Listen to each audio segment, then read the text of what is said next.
अस्सलामु अलैकुम। हज़रत इब्राहीम अलैहिस्सलाम ने देखा कि बुतों के सामने बहुत सा खाना पड़ा है। चूँकि सब लोग बहुत सा खाना लाए थे और इनके सामने रख गए थे, इसलिए ये खाना बहुत ज़्यादा था। लेकिन उन झूठे माबूदों ने उसको खाना तो दूर छुआ तक नहीं था। हज़रत इब्राहीम अलैहिस्सलाम ने इनसे मुखातिब होकर कहा कि ये इतना खाना तुम्हारे सामने पड़ा है, तुम खाते क्यों नहीं? तुम्हें क्या हो गया कि बात तक नहीं करते?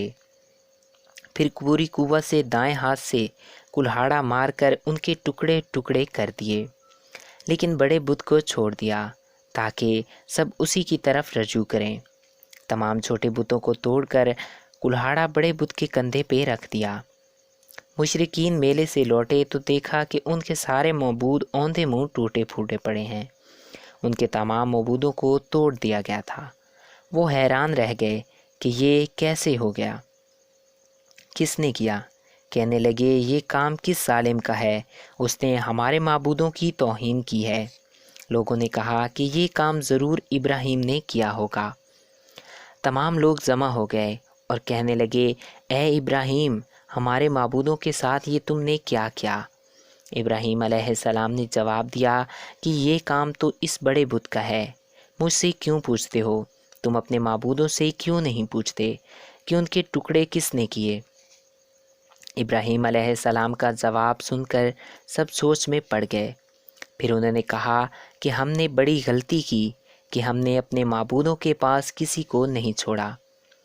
फिर उन्होंने कहा, ए इब्राहीम, क्या तुम्हें मालूम नहीं कि ये बेज़ुबान है, ये बोल नहीं सकते?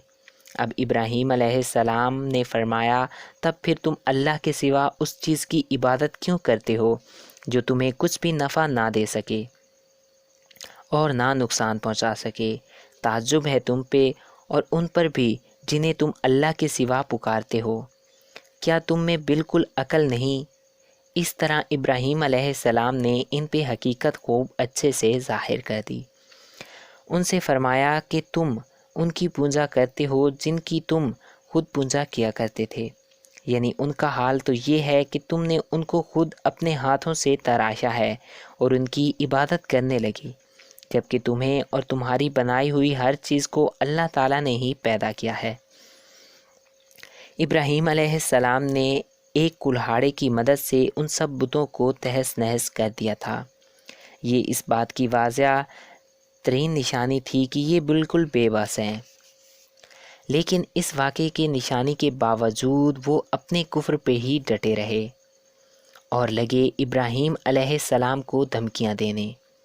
कहने लगे कि इसके लिए एक आतिशकदा बनाओ और इसे उस दहकती आग में डाल दो। फिर इन लोगों ने एक चटियल मैदान का इंतखाब किया जहाँ मट्टी नाम की कोई चीज़ ना थी। इस मैदान को पत्थरों की बाढ़ के साथ घेर दिया गया। फिर सब लोगों को हुक्म दिया गया कि वो लकड़ियाँ जमा करें, उस घिरी हुई जगह में रखें।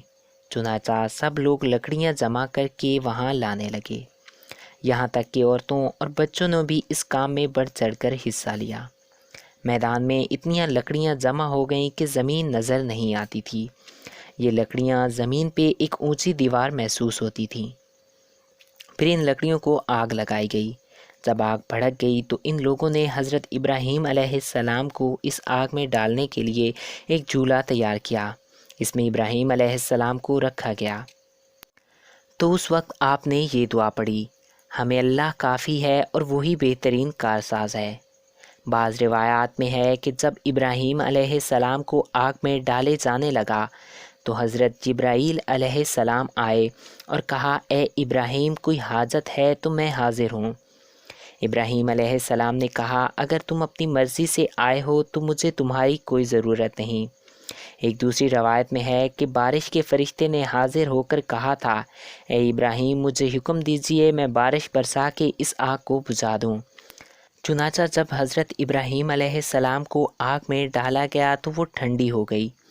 आग को ठंडा होने का हुक्म हुआ और वो ठंडी हो गई।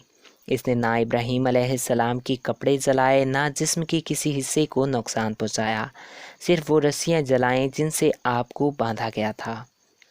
लोग आतिशकदा के गिर्द इस इंतज़ार में खड़े थे कि चूँ ही इन्हें آگ میں پھینکا جائے گا وہ جل کر راکھ ہو جائیں گے۔ لیکن وہ یہ دیکھ کر حیران ہو گئے کہ ابراہیم علیہ السلام بڑے ناز سے آگ کے درمیان بیٹھے ہیں۔ بعض روایات میں ہے کہ ابراہیم علیہ السلام فرمایا کرتے تھے کہ مجھے ان دنوں جو سکون اور راحت حاصل تھی ویسا آگ سے نکلنے کے بعد آج تک نہیں ہوا۔ لوگ اس معجزے کو دیکھ کر حیران رہ گئے۔ پھر ابراہیم علیہ السلام آگ سے نکلے۔ اتنا بڑا معجزہ دیکھنے کے باوجود لوط علیہ السلام کے علاوہ کوئی بھی بابل شہر سے ان پہ ایمان نہ لایا۔ اللہ تعالیٰ فرماتے ہیں پس ابراہیم پہ لوط ایمان لائے۔ یہ دیکھ کر ابراہیم علیہ السلام مایوس ہو گئے کہ اس سے بڑا یہ کون سا معجزہ دیکھنا چاہتے ہیں۔ ان کے بتوں کو توڑ دیا گیا۔ اپنی آنکھوں سے ان لوگوں نے اللہ کی نشانیاں دیکھیں، پھر بھی یہ ایمان نہ لائے، چنانچہ آپ نے وہاں سے ہجرت کا ارادہ فرما لیا۔